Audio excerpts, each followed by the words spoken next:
Il revient à la raison. Le secrétaire du Conseil de défense, Roustem Oumirov, a également indiqué qu'il avait proposé à la partie russe d'organiser une réunion la semaine prochaine.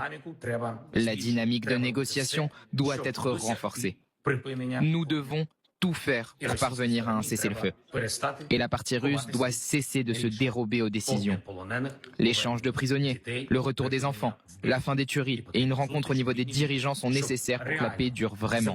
L'Ukraine est prête pour une telle rencontre. L'appel aujourd'hui a fait tout pour un cessez-le-feu, une déclaration qui tranche radicalement avec la ligne dure qu'il a suivie depuis 2022. Pourtant, dès les premières semaines de la guerre, des généraux, des intellectuels et même des parlementaires ukrainiens appelaient à ouvrir des dialogues, des négociations, soulignant l'asymétrie militaire avec la Russie. Mais leur voix a été marginalisée, écrasée par la pression occidentale, qui promettait une victoire totale grâce à l'armement et aux sanctions économiques.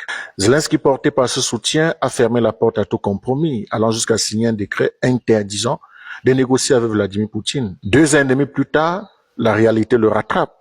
L'armée ukrainienne est à bout. Les pertes humaines sont massives, le front est figé et les promesses occidentales s'effritent.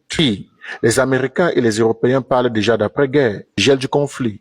Zelensky se retrouve isolé, piégé dans une guerre qu'il ne maîtrise plus.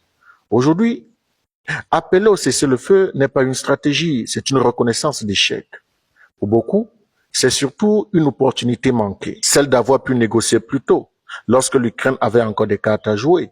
Désormais, il ne reste que des ruines et l'espoir fragile d'un compromis que la guerre a rendu encore plus difficile.